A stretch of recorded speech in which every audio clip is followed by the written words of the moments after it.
Good evening from PLUGHITZ Studios in Largo, Florida. I'm Scott.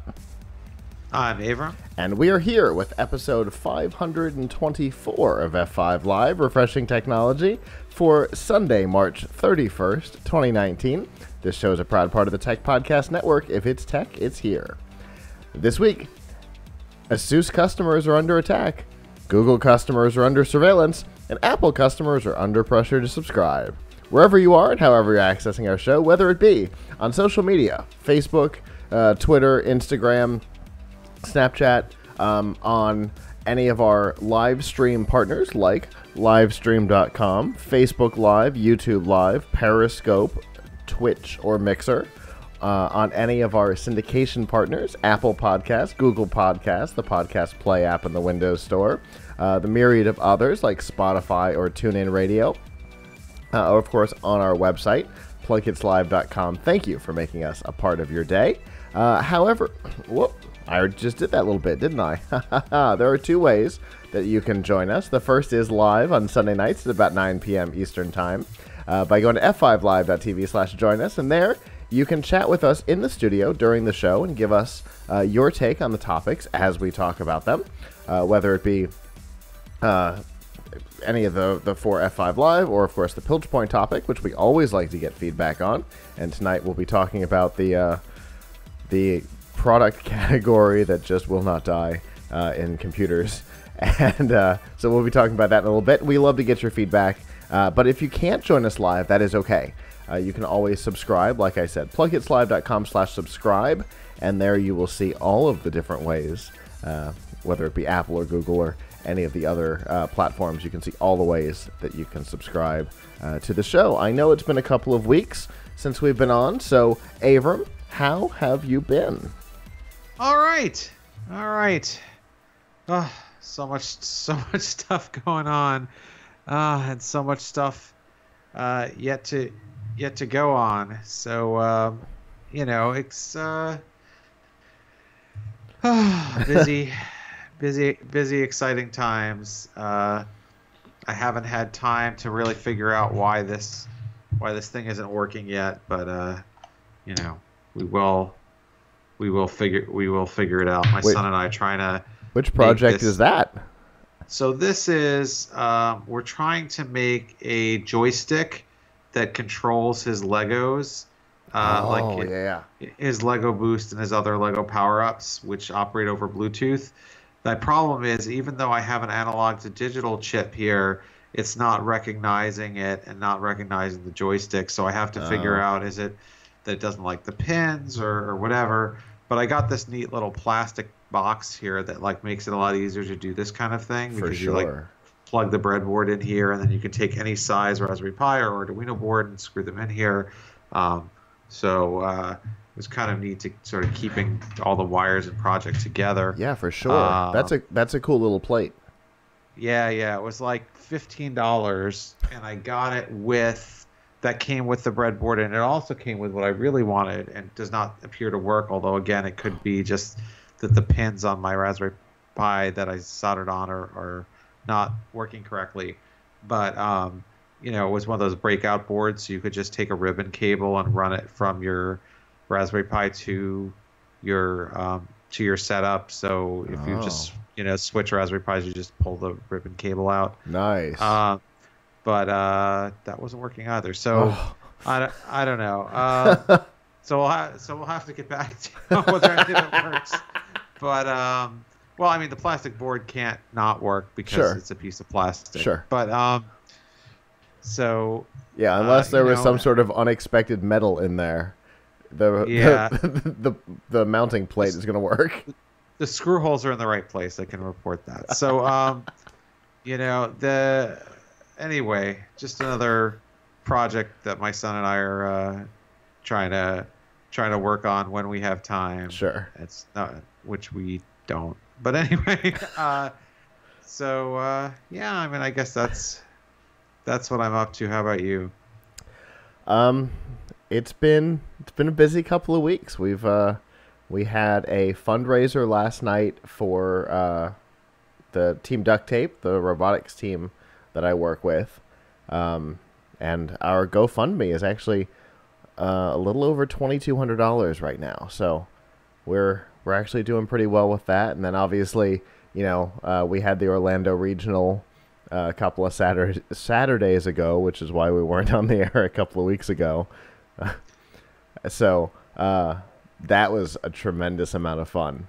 This game this year for First Robotics Competition is a lot of fun to watch.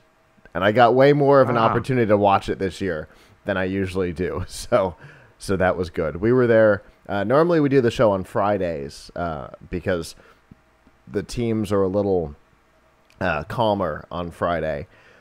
But we had to do it on Saturday this year because of scheduling. And it's the end of the matches. We were broadcasting as we were leading up to the finals. And so what we got to watch this year after the show was the finals. It was all the last matches. So that was kind of fun to see. It is a fun game this year. And I cannot wait in a couple of weeks. How many weeks? 3 weeks? Something like that.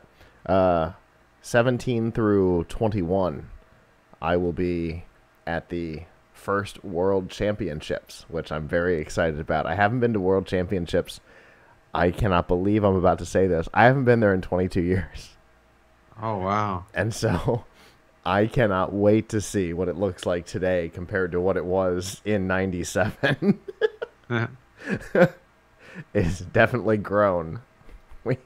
We outgrew the venue that we were at the last time I was there, like in 99. That'll be a tremendous amount of fun. I really can't wait. It should be a lot of fun. So that's what I've been up. That's what I've been up to. Lots of stuff, and still working on my secret product. So fingers crossed and all that. Anyway, we got a lot to talk about tonight. So let's get down to it.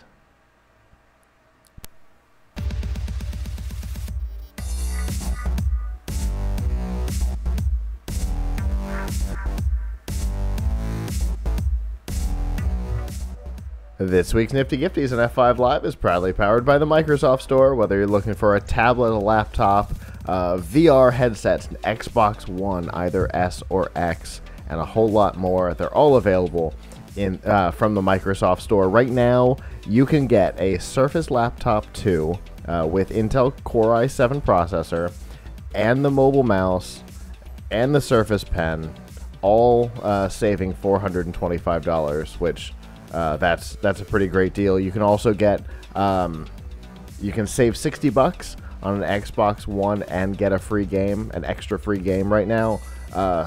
So that's another great deal. And there's a whole lot more to it than that. And to find all the deals, you can go to f5live.tv/Microsoft.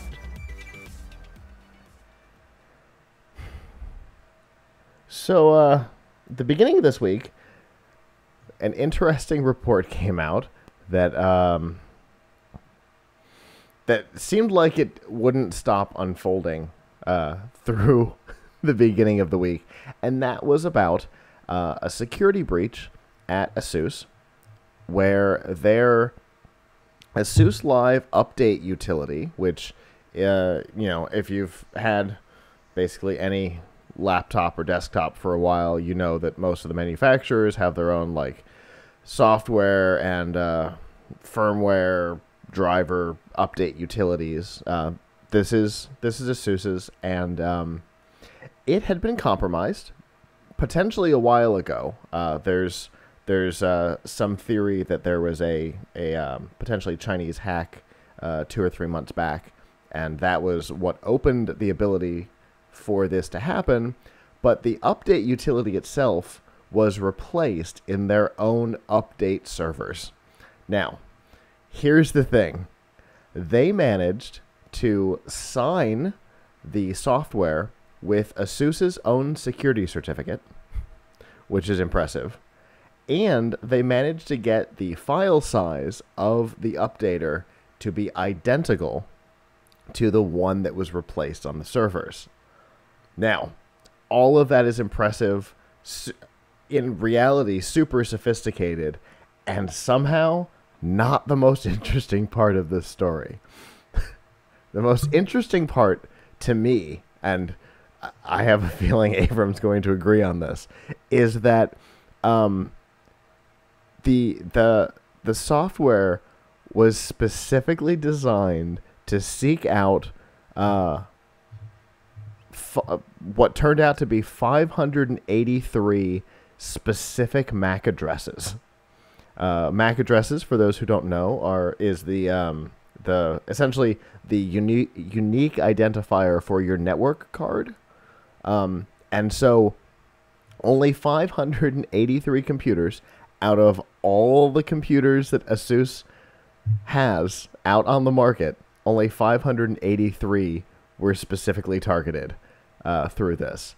Interestingly, 513 of those belonged to only 3 companies: ASUS themselves, Intel, and Azure Wave Technologies. The other 70 were spread among a number of other big companies, but almost all of them were specifically targeted at ASUS, Intel, and Azure Wave Technologies. So this How is interesting weird because is that? So this is a very interesting way to do corporate espionage, I guess, right? Mm-hmm. But like that shouldn't make the people who had ASUS computers that were not among the 583 feel any better. Not at all. Because who's to say that they would only, first of all, the fact that they could do this means they could do it to anybody. Right. Second of all, that malware is on, thousands, tens of thousands at least. Yeah.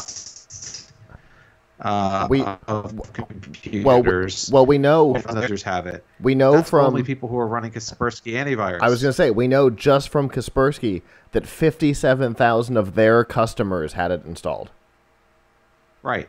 So that's just Kaspersky. Like right. I don't know what their percentage of the market is, but it's not. But I would hazard to say that a lot of people just stick with Windows, with the built-in Windows Defender these days. Right. And then there's other people who have all the other antiviruses, such as McAfee, and so right. I don't really, that's really the tip of the iceberg. You should probably assume that pretty much everybody who had an ASUS computer that they bought in the last year or two, that had the live update tool running, which is by default, right. Got this malware update. So, and probably without knowing that they even got an update. So, that should really tell you that how serious of a problem this is, because first of all, now that there's this back door into all these computers, who's to say that the hackers who did this don't decide that they would like to steal information from a bunch of other computers? Right. Like, this is sort of like they used a giant machete for something that actually only required a scalpel. Indeed. It's almost like some type of crime mystery where like somebody stages a big bank robbery so they can steal the wallet of one of the tellers. Yeah. Yeah, exactly. So it's kind of almost a misdirection, because they were only interested in doing sort of corporate espionage, I guess, of all these individuals and companies that probably they thought had trade secrets on their computers, and but they did it in a way that they could have captured anybody. So what's also really interesting is, how did they know the MAC addresses of all of these users? Right? Isn't that a little bit creepier? Like, we wanted to target only these MAC addresses, but we released an update that goes out to every ASUS owner. But we also knew, like, if somebody wanted to hack you, where would they get your MAC address? Right. What are they doing? That's not public information. Right. What are they doing? Are they, like, sitting at coffee shops, like, following these people around, sniffing Wi-Fi packets out of the air at Starbucks?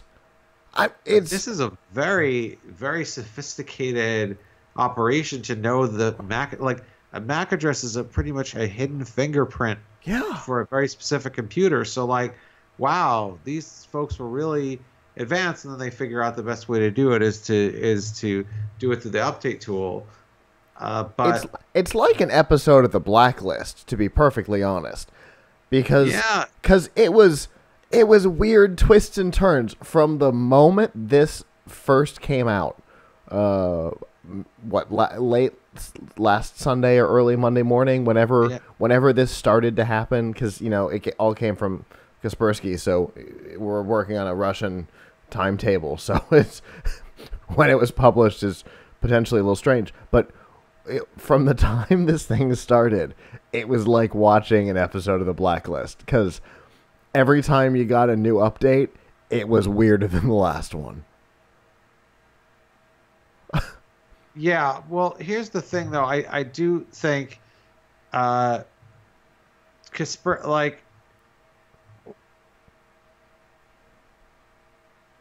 Are you still there, Avram? No. Okay. We're back to the old days. For those of you who have been watching and listening for a long time, we're back to the old days where Avram takes a small pause at the beginning of the show with Skype, and then he comes back. There he is. Yeah, great. So, I think ASUS's conduct here does not sound good. Supposedly Kaspersky had informed them of the problem and says that they didn't really take it seriously. Yeah. Like that's really bad. That would give me a lot of pause about, like, you're informed by an antivirus company that we've detected malware in your updates, and instead of reacting to this right away, they kind of sounds like they kind of shoot off Kaspersky's concerns and kept going. And yeah, that's the worst thing about. I think that's the worst thing that was reported. Yes, they had a breach, which is really bad. But if you have a breach and then you're not taking it seriously, that's even worse. Yeah, and I always hate to see that scenario, but unfortunately, we've seen it with a lot of big companies just over the last year and a half, 2 years. The whole, look at what happened with Apple, right? There was the whole, somebody had access to celebrities' photos, or what, the iCloud thing. That was brought to Apple's attention 9 months before somebody else found it and exploited it, and Apple was like, yeah, it's fine. That is such a bad attitude to have. If you've got a security problem, you need to take it seriously. Yeah, well, that's the thing. If you think about it, it's... I can only imagine that it is not only is it a form of arrogance on the part of, these companies and their dev team or whoever is responsible, but also they're probably thinking like, oh, well, this is a theoretical exploit. It costs us money and it's an embarrassment. I'm going to have to go to the CEO or somebody and say, hey, I need this money because, because we, or I need to pull this software because we found a security flaw. Well, that person's obviously worried about their reputation and their job. Right. So they're kind of hoping that it's just going to, no one's going to exploit it, and nothing bad's going to happen. And, they deserve to be embarrassed. Yes. Yeah, for sure. They definitely do. They really do. And, yeah, so... Oh, go ahead. You were breaking... Yeah, no, that's all I have to say. Okay. You were breaking up a little bit, so I wasn't... wanted to make sure I wasn't stepping on you. And it's important to note that not every company responds negatively. We had the issue with Lenovo a couple of years ago where Yeah, Lenovo, where they had included in the stuff that was shipped on their computers without their knowledge. There was a keylogger included, and within an hour of them finding out that it had happened, there was a tool available to remove it, and then within like a day, their auto update system removed the software from people's systems on its own. You know, some companies respond real quick to notifications like this, and then some, I guess, try to pretend that it didn't happen. But, you know, this is a story for the ages, because it was fascinating every step of the way. Everyone experiences adversity, but how you respond to it, whether you take responsibility, that's what counts. Yeah, that's a good way of looking at it. Obviously, hopefully, humans make mistakes. Their problems will always exist. That's just the nature of things that people make. But hopefully, we'll see companies start learning from these mistakes where they're massively embarrassed in the in the public eye for responding poorly.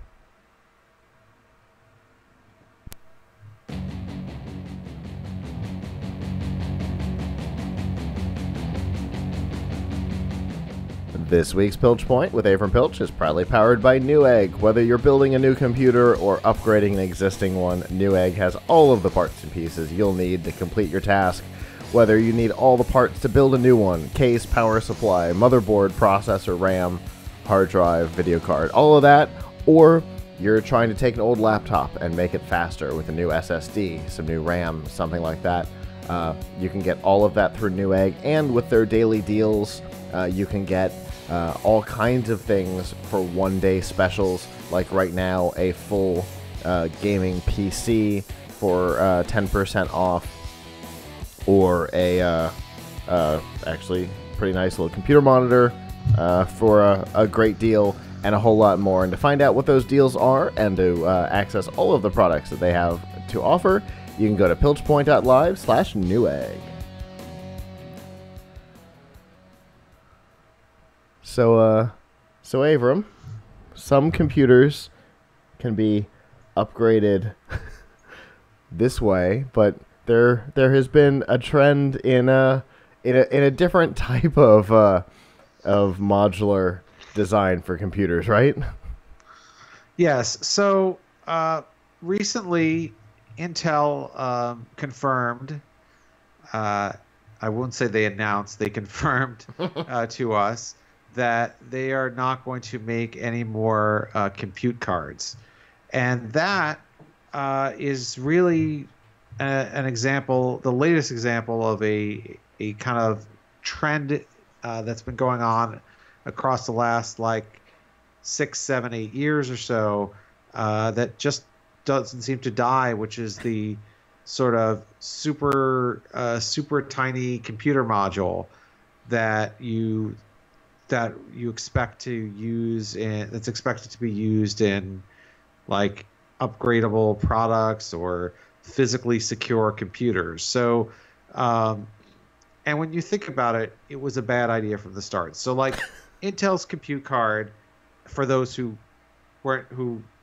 don't remember it, because honestly, few people would have experienced it unless you've been keeping up with tech news since 2017 when it was announced. It was a computer a little bit bigger than a credit card, and you could get it with, it was a Intel processor. You could get it with like a Pentium processor or a Core Y processor, not super powerful, but and it had built-in flash storage and a little RAM, but you couldn't connect it directly to the monitor, your monitor and keyboard and other things.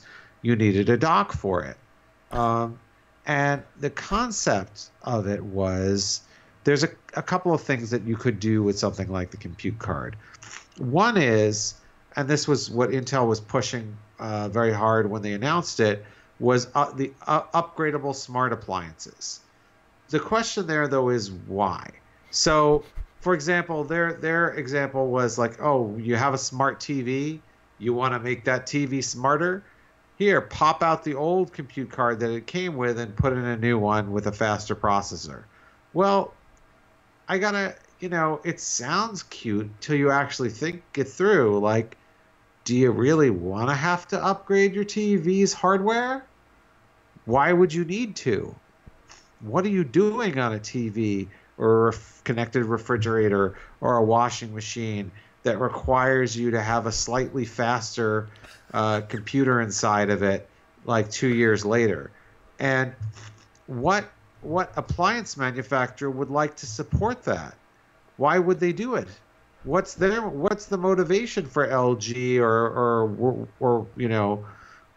Whirlpool or whatever to put or Samsung to put these in their appliances? Like, do you really, if you're an appliance vendor, you really don't want those support calls about how, hey, I was just upgrading my CPU on my refrigerator, now it won't boot. B, this is something you've got to build an extra layer of, serviceability into it so that the user can remove this compute module. Right. C, what would you be doing to it that would require it to have a faster processor years down the road? Like, is the software upgrade for your streaming software going to really require you to step up from like a 7th gen core Pentium to an 8th gen Pentium compute card? Like, what would cause that? Meanwhile, these compute cards weren't cheap either. No. Like the Pentium one was like $300 or $400. So, and then your appliance vendor also, if you really want people to have a faster appliance, better appliance, and you want to sell them a new appliance, it's like not to your advantage. So this whole use case of this appliance that people are going to upgrade that the user is going to upgrade with a new compute card seems like crazy on its face. And then the other idea that Intel wasn't pushing super hard, but was sort of a use case that we've heard about before, and and many other products, is this idea of the secure computer you put in your pocket. Mm-hmm. So I remember. Do you remember my old favorite, the cotton candy computer? Yes, indeed. So the cotton candy, I used to actually have one here, and then eventually I realized. Eventually, I was cleaning out my drawers. I think I threw it away because I had absolutely no use for it. Although it is a remnant of history, it was probably the first computer on a stick, and it was a really small stick. It was the size of a USB stick. It had an HDMI port in the front, and you could run Android on it. And that the idea of having a tiny computer makes some sense. That's why Intel still makes a compute stick, and there are a number of computers on a stick, and of course they're really small computers. I got that Raspberry Pi here that's a small computer, although people wouldn't necessarily use it as their main computer. But the idea that, hey, you want a computer that doesn't take up a lot of space, you can sort of pop it into a slot on the back of your TV or monitor and use it. Okay, I get it. That makes sense. But the idea, and this is one that Cotton Candy pushed, this is one that Kangaroo pushed, if anybody remembers the Kangaroo computer. Yes. And the Kangaroo notebook, that came out, which was another sort of which was a module-based thing where the notebook itself had no intelligence, but there were little modules about the size of the Intel compute card that you could pop in and out. The idea was, oh, hey, listen, no one can hack your computer if it's in your pocket. So, forget about carrying your data around on a USB card. Forget about, carry your whole computer around, including the processor and the video card and, the Wi-Fi, everything. Carry that around, and then when you get where you're going, somewhere there will be a terminal for you that is just a keyboard and a mouse and a monitor and something to plug it into, and when you leave, you'll take the computer with you. Here's the problem. who's setting up that ecosystem of dumb terminals for people to plug into? Now I heard this, from various companies, including, the FXI, the people who made cotton candy. May they rest in peace. That company is, I think the people are still okay, but the company is gone. I'm pretty sure is gone. Oh, but yes. I was just on their website. They're gone. I remember them saying things like, well, at hospitals, they're going to have doctors carry these around with patient information on them so that when they leave the workstation, the nurse's station or whatever, that no one else can get that data. But that's a very short-sighted look at how people use data today. Like, everything is in the cloud. Things are in networks, particularly health data.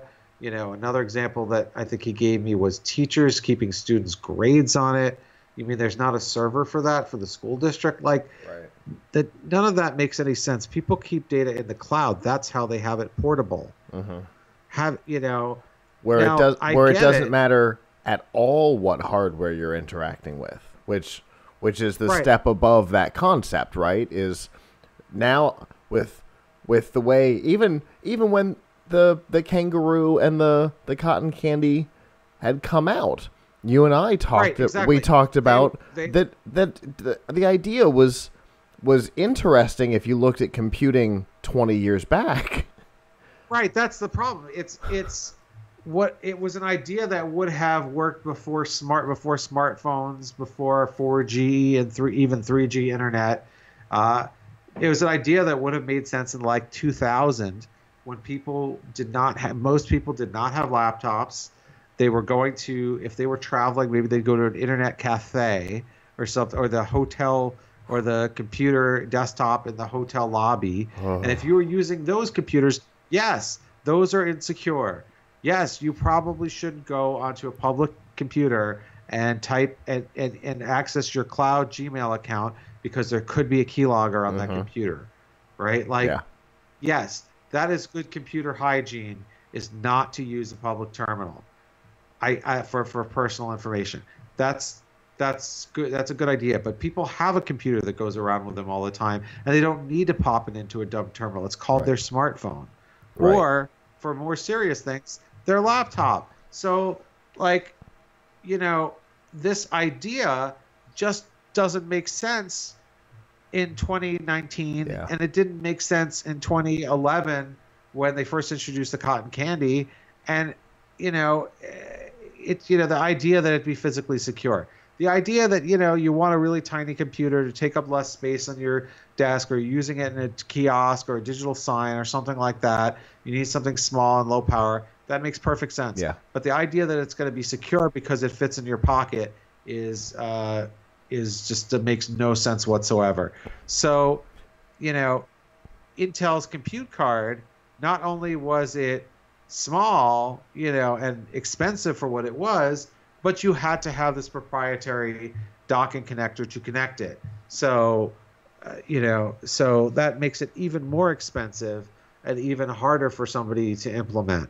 So, you know what? I don't think anybody's going to miss this project. Yeah, and it's interesting because it's a lot of the same problems that even Samsung faced with the first generation of DeX, right? Use your Galaxy S8 as a computer. It required a special dock. You couldn't just connect it to something that would work. It required a special dock. Like, you couldn't just use a cable and plug it into the HP laptop. The newer one, the lap dock, the new ones you can, but the first generation you couldn't. And so, having to have that extra piece totally eliminated the open ecosystem concept that they were pitching in the first place. I would love to know, though, how many people actually use DeX or other things that allow you to use your smartphone as a like desktop or laptop computer. Yes, there are companies that continue to come out with, and you can still get them, dumb. I mean dumb in a nice way, like dumb terminal laptops that you can just connect your smartphone to. Every CES, I see 3 or 4 of different ones that are coming. Yeah. And most of them make life simple for themselves and make them compatible, just give you a wire, which means you can't really use it on your lap because you'd be trying to hold the phone in one hand and balance the laptop in the other, or something weird like that. But I still have to ask, like, is that a good user experience? I have yet to see a phone that provides a really good desktop computing experience. So I think for now, the traditional laptop is safe. Yeah.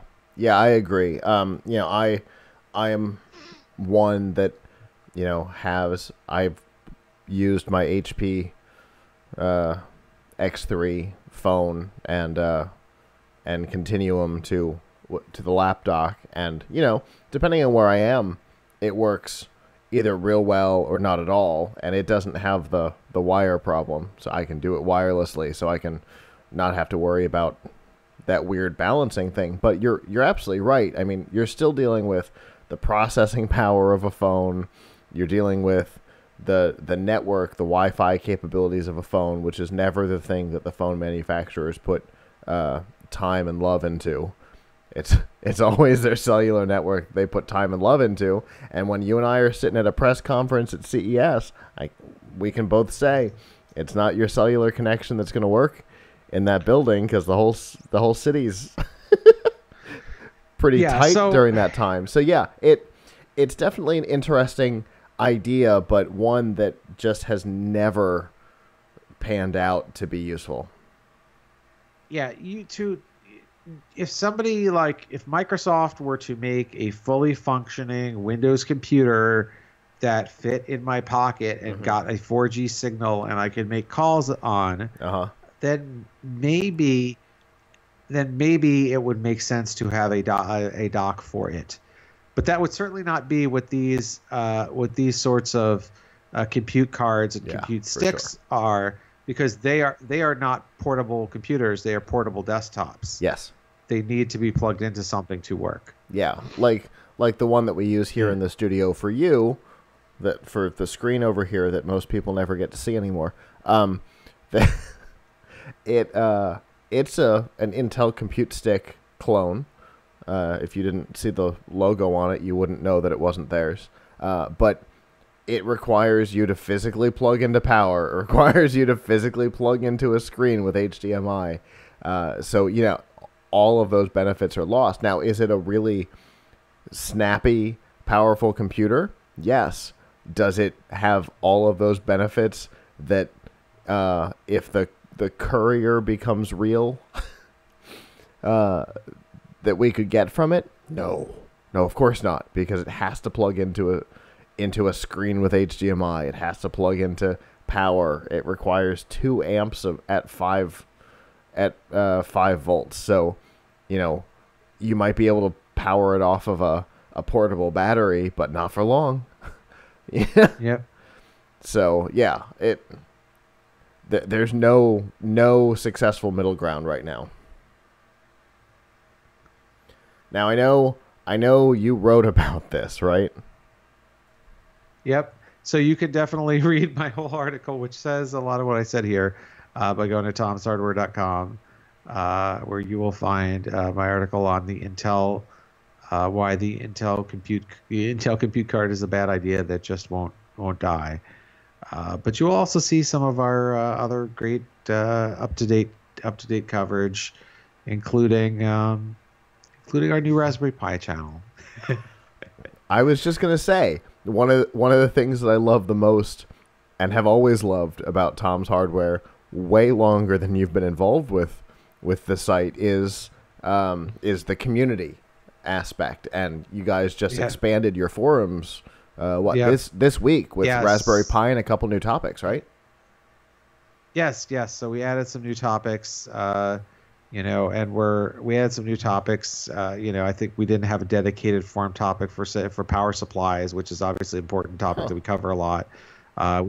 Just a lot of things. We switched forum technology, which allows us to add new topics, something that we weren't able to do for a while, and also consolidate some old topics. So I think that the dedicated Windows 95 category might be subsumed into something. Oh my goodness, that is a frightening concept. Anyway, wow.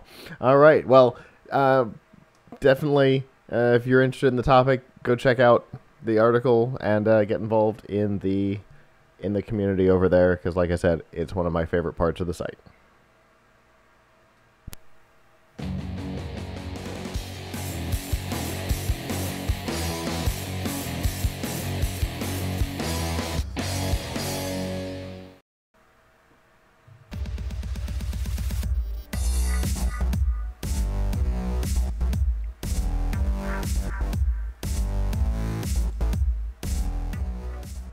This week's Extra Life on F5 Live is proudly powered by Razer.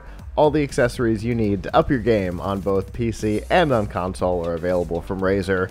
Whether you are looking for a new keyboard and mouse like I use here in the studio, you're looking for the Razer phone, which currently has a special running on it, or you're looking for gaming headphones, or a full system like the Razer Blade 15 Advanced, on sale for $400 off right now. There's always deals running. Unfortunately for us, they end on Sunday nights, so whatever's running right now will not matter by the time you see this. But definitely go to the site and check out all the deals that are running, and the easy way to do that is by going to f5live.tv/Razer.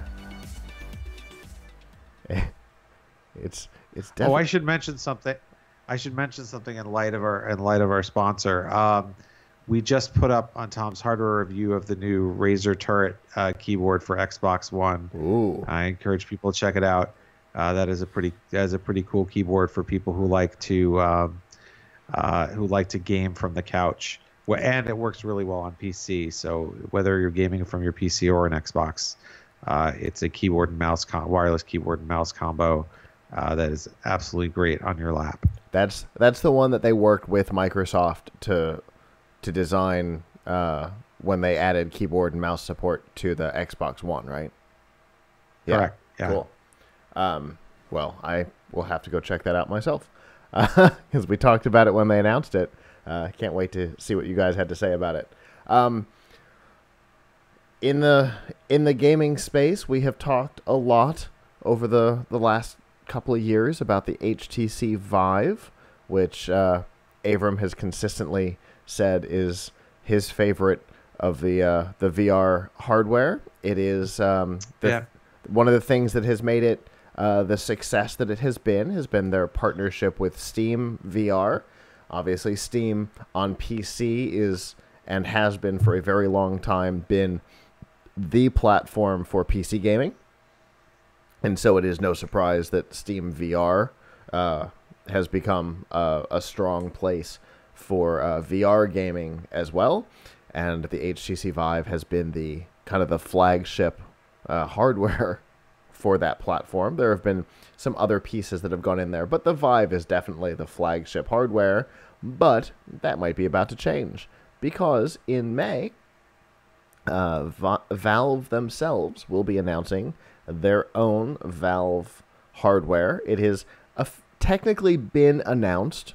It is called Valve Index. There is a dedicated page on the Valve website right now, and what it tells you is you'll find out what it means in May 2019. And there is a very dark and shadowy photo of the side of the hardware, and that is the extent of what is on that page right now. So a dedicated page might be a little more of a title than it actually is. But it's definitely interesting. You know, Valve has oftentimes had their own flagship hardware piece for platforms of their own. You know, there was the Steam Link, they had the Steam Machines, of which they had their own flagship hardware, and in the end, kind of the only hardware that ever actually made it to market. But, you know, the fact that their flagship hardware for VR was not theirs has been an unusual move for them all along. So it's not terribly surprising that they would be working on this. And when you add in, you know, the weird issues that HTC has had over the last year or so, as a company selling off the majority of their handset business to Google and all the weird things that they've been doing. It's not surprising that it would happen now either. What do you think? No, not at all. Not surprising. Not surprising at all. I mean, it's considering all the problems that HTC has had, it makes sense for Valve to step in.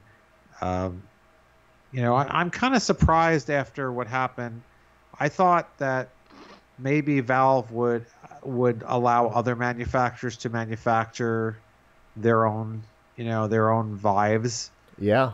But I guess they had some kind of exclusive agreement with HTC because obviously their interest should probably be in the platform, right?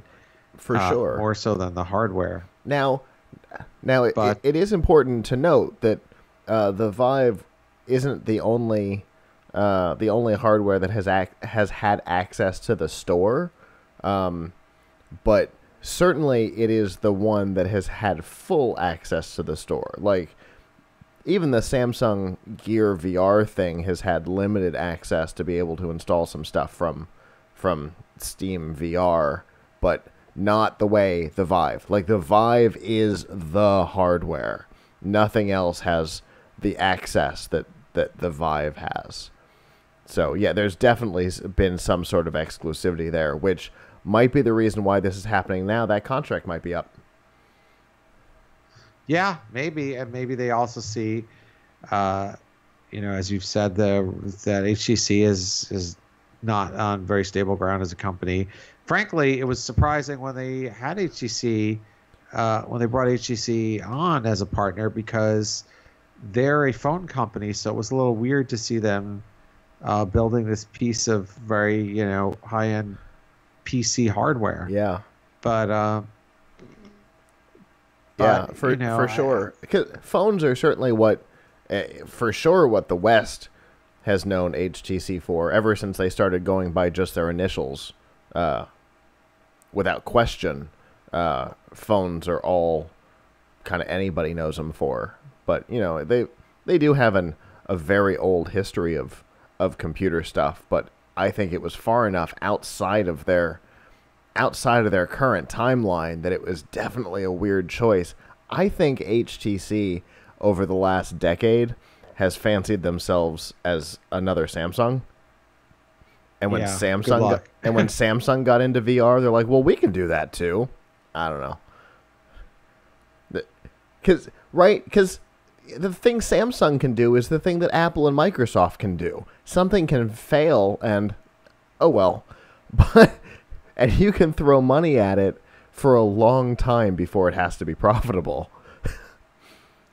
and still be able to keep your lights on. But if you're HTC, that's not the same thing. Samsung can keep making weird VR headset phone things for a decade and never make a penny on it and still make them and not affect their bottom line. But with HTC, it's not the same environment. They don't have washers and dryers and televisions and the largest percentage of the smartphone market, individual percentage of the smartphone market, and things like all the things that Samsung has to be able to go, oh, let's try this. Oh, not enough people are buying it. Uh-oh. Maybe we have to sell part of the company to Google.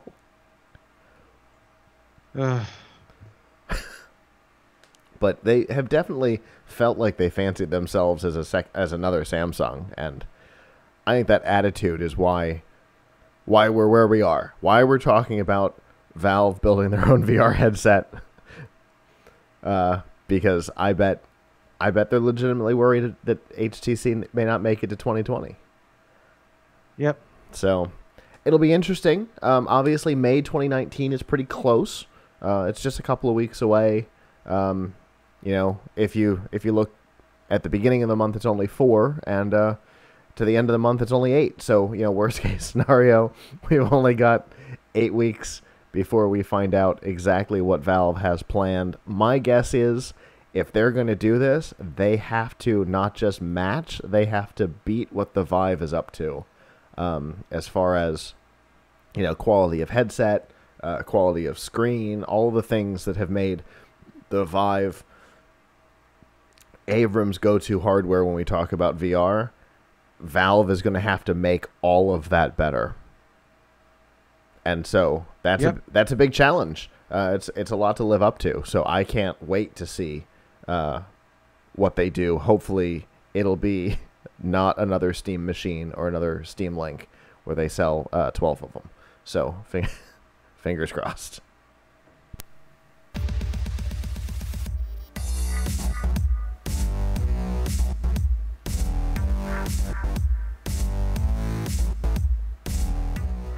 This week's News from the Tubes and F5 Live is proudly powered by RiffTrax. Make fun of movies or let these guys do it for you. Mike Nelson, Bill Corbett, and Kevin Murphy, the former stars of Mystery Science Theater 3000, are back and doing what they do best.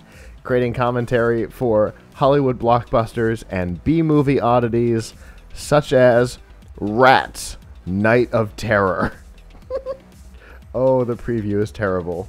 Oh my goodness. Anyway, it always is. The way it usually works, for a couple of dollars, you download the MP3, play it along with your DVD, Netflix, Amazon, wherever the movie happens to exist, and laugh.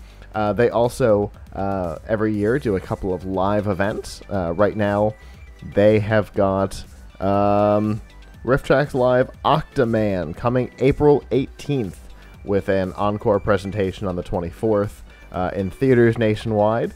So to find out what theaters are available, what full-length feature films and short films are available, you can go to f5live.tv/RiffTrax with an X. Oh my god, this Rats movie looks terrible, Avram.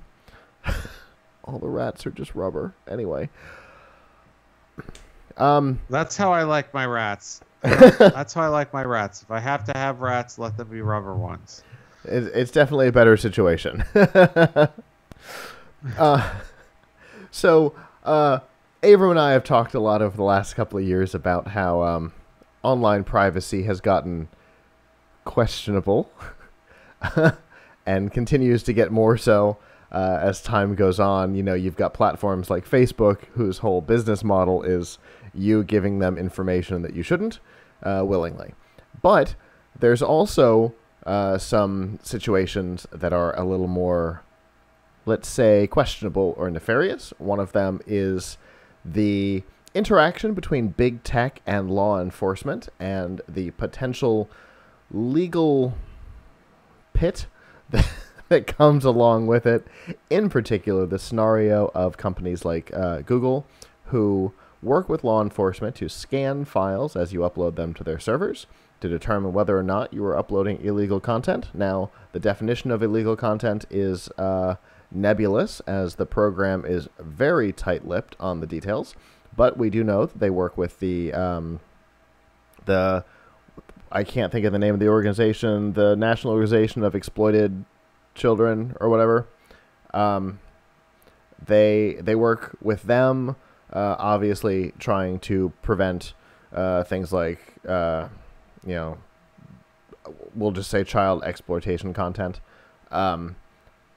But that is not technically a law enforcement agency in the same way that, say, the FBI is, who they also work with. So here is the situation. There is a case going on in federal court right now for which Epic, not Epic Games, but the Electronic Privacy Information Center, which is a civil liberty group in Washington, D.C., has filed an amicus brief this week because the case involves Google working directly with law enforcement to receive content that they want scanned for, particularly going into things like Google Drive or Gmail, and then reporting back what they find to those law enforcement agencies. The problem, of course, is that that is a quagmire of Fourth Amendment questions, because the Fourth Amendment prevents law enforcement from searching without a warrant, and this is all done without a warrant. So this is a fascinating case, and obviously I think we can all see why searching for child exploitation content makes sense. However, you know, it certainly also makes you question exactly what Google's doing. The algorithms through which they search your content aren't known. It's also not known how accurate it is. We don't know how many times innocent people have been referred to law enforcement, or the ramifications of doing so.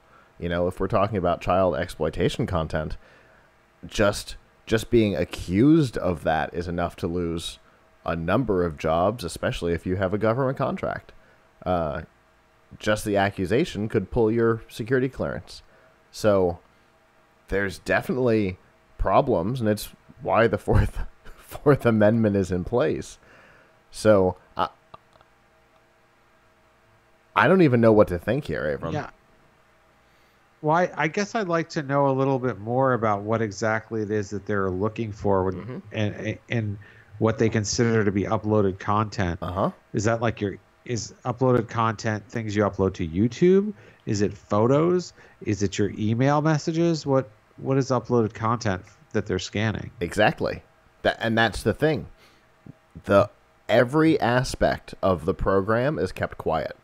They don't release exactly what they're looking for. Obviously, we know that child exploitation content is one of them. They've been very open about that.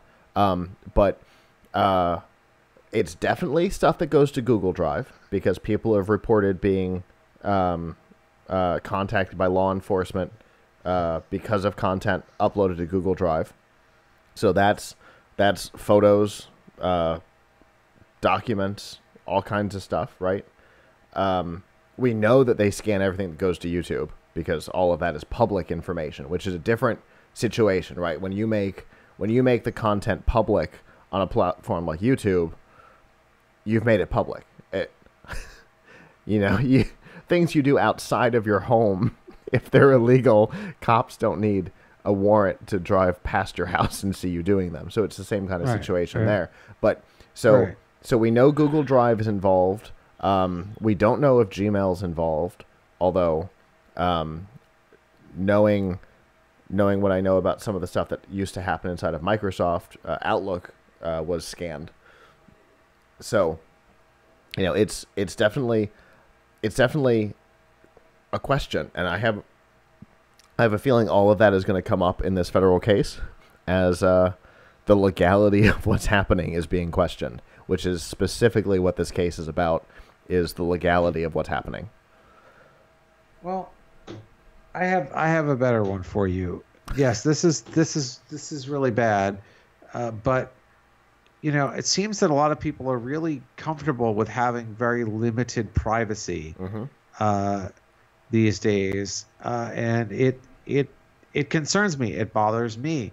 It's something I get into even into debates with my wife about. Like, she recently bought a Google Assistant into our home, and I, not a fan of having always listening speakers there. And we know that these assistants are actually recording. Now, I don't know about the data storage policy of them, but they are absolutely recording everything, because, at least for a time, because I don't know, I think it's true on Google, but definitely on Amazon. Yeah, we know for a fact Amazon. You could go and you can play back your Amazon requests, right? And it has recorded you. But it hasn't just recorded what you asked. It recorded you saying, "Hey, Alexa." So how did it know to start recording you before you said the magic word? Is it psychic? No, it's obviously recording you all the time. So it works. The question is, does it work like a security camera, or does it work like a dash cam, right? Where it just holds onto a buffer and then starts record, holds that buffer after a command. And there's no way of knowing. Although with Alexa, we've got some ways of knowing, as data that wasn't recorded has been subpoenaed and used in court cases. So right. So shouldn't Amazon say we don't have that data? Right. So if they're saying that they don't want to turn it over, it means they have it. or they're willing to turn it over means they have it, which means that we're all being spied upon. Like Right. it's really it's In that really frightening. in that particular case, you literally have a snitch living in your home. Yeah, no joke.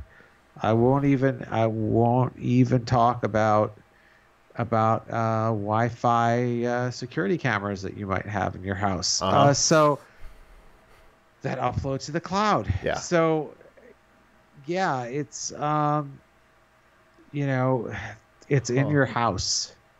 Yeah. The spy is inside your house. So is it any surprise it's inside your it's inside, it's looking at your files. Right. And the frightening thing about this is, I think most people would say, oh, well, I'm not doing anything terrible. I'm not doing anything illegal.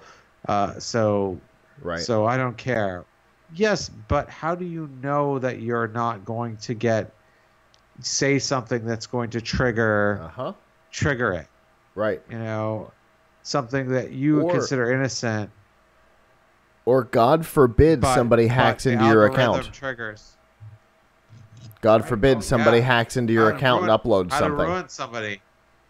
Yeah. Yeah, how to ruin somebody, right? Yeah. So make it look like they have illicit material. Yeah. So that because is frightening because again, in the case of that a particular type of illicit material, just the accusation is enough to lose jobs, lose security contracts, lose your livelihood, and it could all be because of a hack. And there's no way to ever wash off that stigma of an accusation. Yep. So Yeah. there's definitely a lot of potential danger there. And Yeah, then no and doubt. then for say you and I, we have all kinds of proprietary and embargoed material that we receive that we may be in violation of a contract of just because somebody scanned it. There's all kinds of, not because you're doing something illegal, but you could be in violation of a business contract because you received an email and Google or Microsoft or whoever it is doing it happened to scan it. Uh-oh, that's not better. Yep. So, and Yep. if it's a Google competitor, you can guarantee they don't want Google to be scanning it. Yeah, exactly. It was one of the things that you and I used to talk about when BlackBerry was a big player, was everything went through BlackBerry's servers, which both created a bottleneck, which turned out to be a huge problem more than once. But then it also potentially gave BlackBerry the ability to scan the proprietary info, which we didn't like back then, and I still don't today. So it'll be interesting to follow this case. Go ahead. Well, this is a great reason to have hard drives. Buy hard drives. Buy NAS drives. Indeed. I store a lot of stuff locally, and I have a VPN set up so that I can VPN into my network and access my hard drives locally, which in the days of cloud storage might seem crazy, but I'm not interested in somebody scanning my stuff.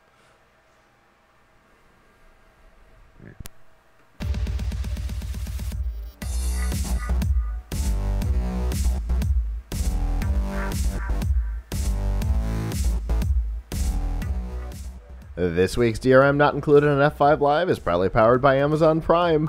Your basic features, free shipping, sometimes same day, but there are some other really cool features as well, and the list seems to be ever expanding. One of the cool ones is Prime Music, where you get several million tracks available for free to stream as part of your Prime subscription. Avram's favorite, which is Prime Video, where you can get TV and movies and documentaries, both original content and licensed content, again, all part of your existing Prime subscription.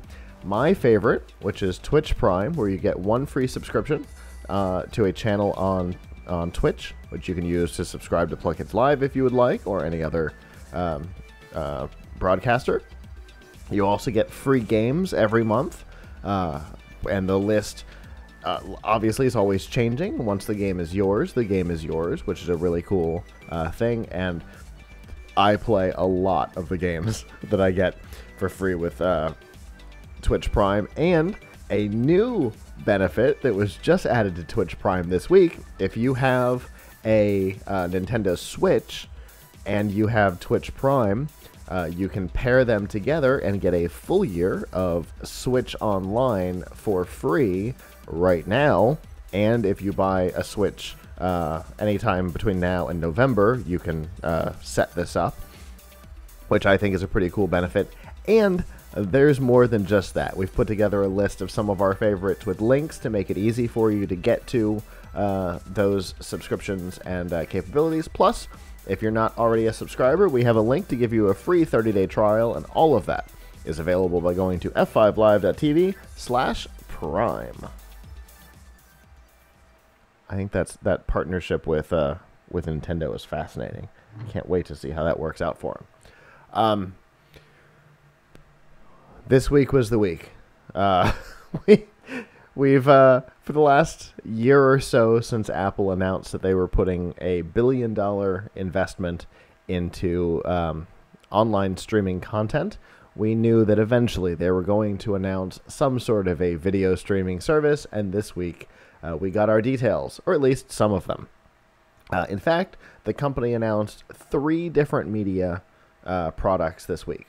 We'll start with Apple TV Plus, which is the product that we've all known was coming. It's another streaming service, which will have, interestingly,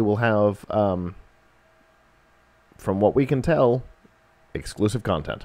Right now, there are 25 projects in the works, which is an interestingly both big and small number. It's a small amount of original content for a new streaming service, but for a company who's never created original content, it's a lot of content.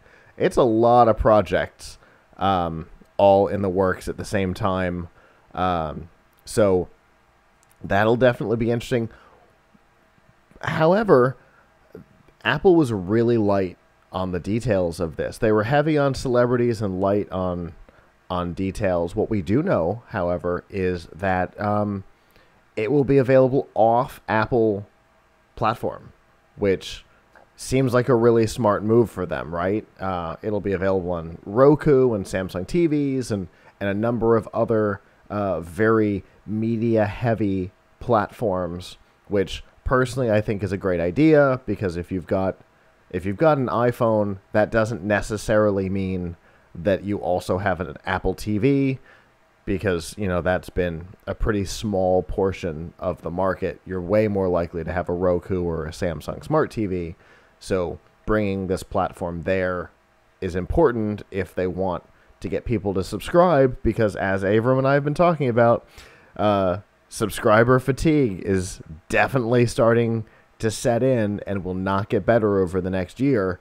And so being able to position the platform in more places, I think, is essential here, right? Yeah, absolutely. I mean, there's too many subscription services right now. Mm-hmm. So, and we know of several more that are going to be released this year.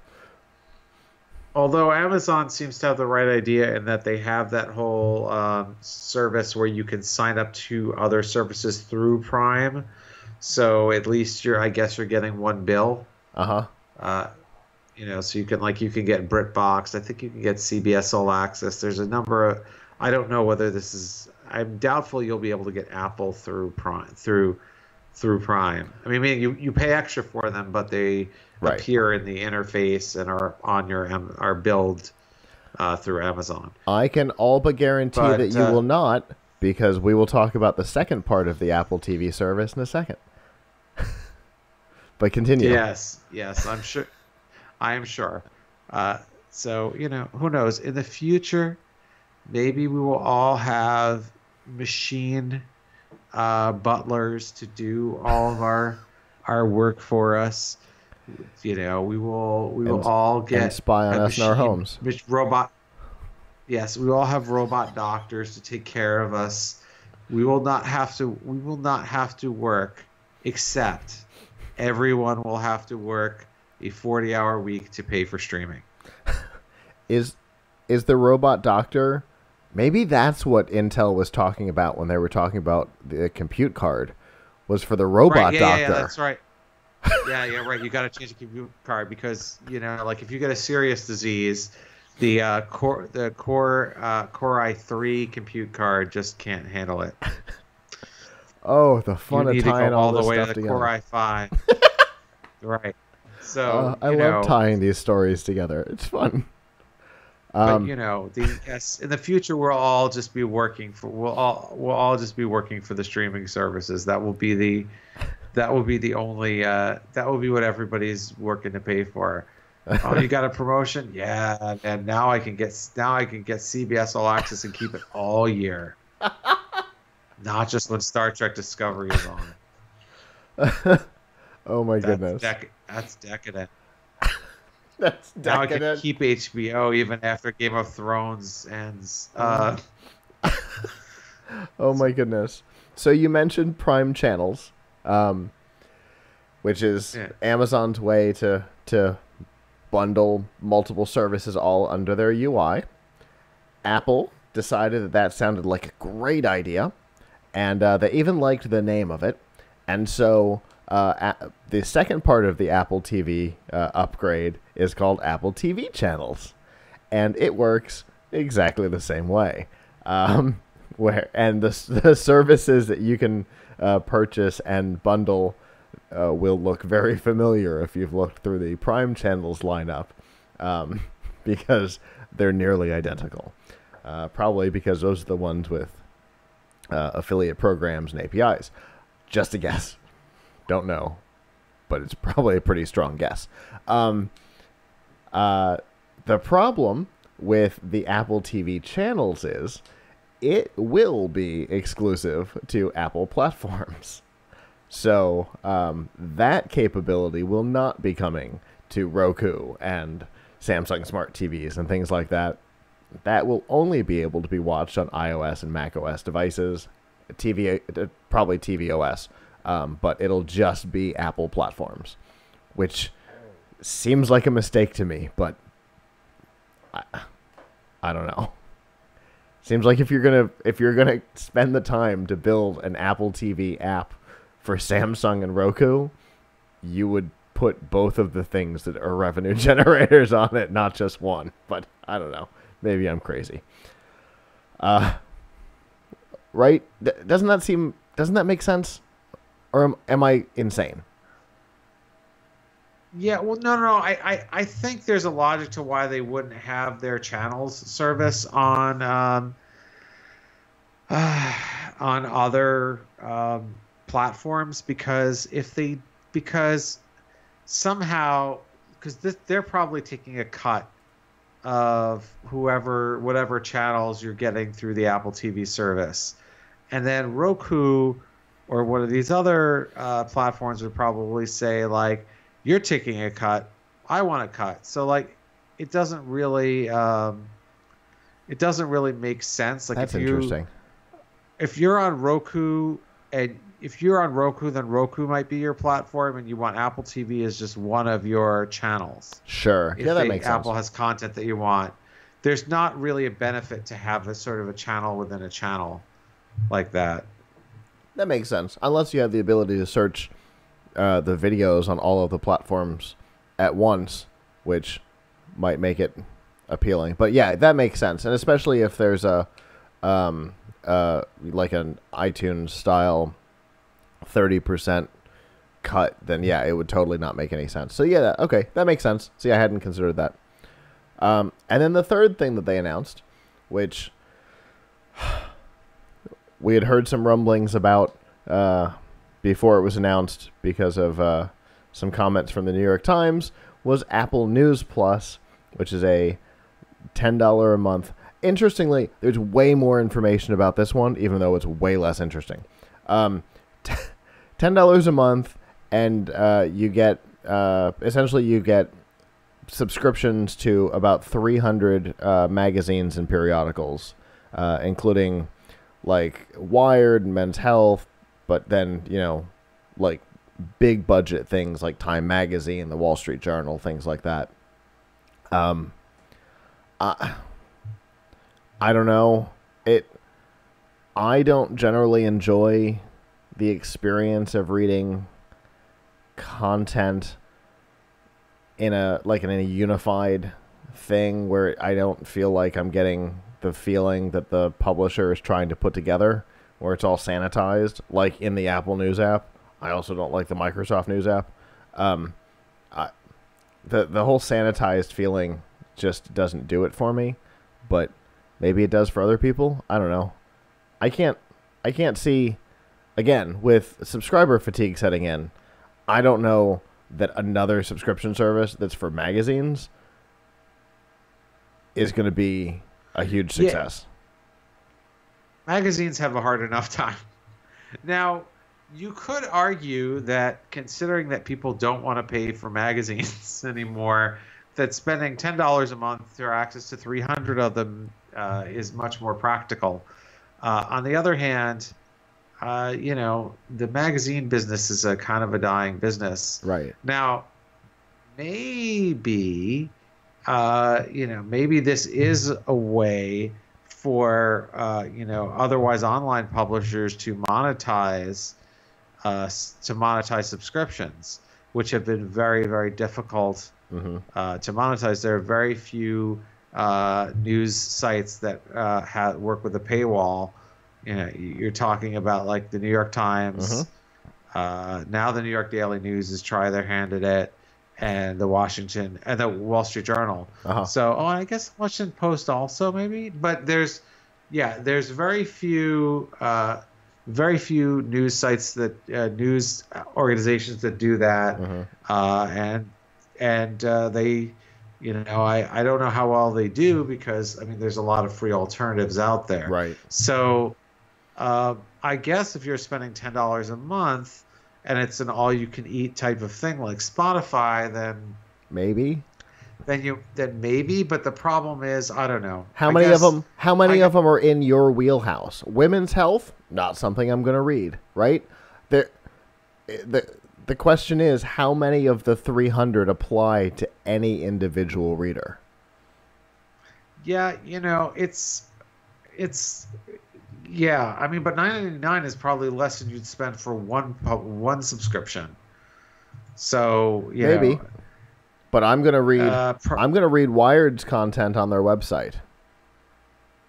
Yeah. No. I mean, I don't know that there's a really compelling reason to subscribe to this. There is an interesting. There's an interesting compelling reason for publishers to not participate. That was published by the New York Times after they were approached by Apple, who told them no, thank you. Apparently, Apple is paying a very small percentage to the publishers, and the New York Times said we would do better as an advertiser, as a totally free ad-supported site than we would with the revenue coming from Apple News. Yeah, I believe that. I mean, look at what happened. Look at the complaints that people see about you know, what artists are paid from Spotify. Yeah, right? For sure. So you can only imagine what it will be like on this service. Yes. So yeah, I mean, it would be nice if somebody was really trying to monetize a subscription model for journalism. This doesn't really seem like a very healthy one. You know, if Apple could certainly afford to be a lot more generous with this than to take more than half of it just for providing a platform.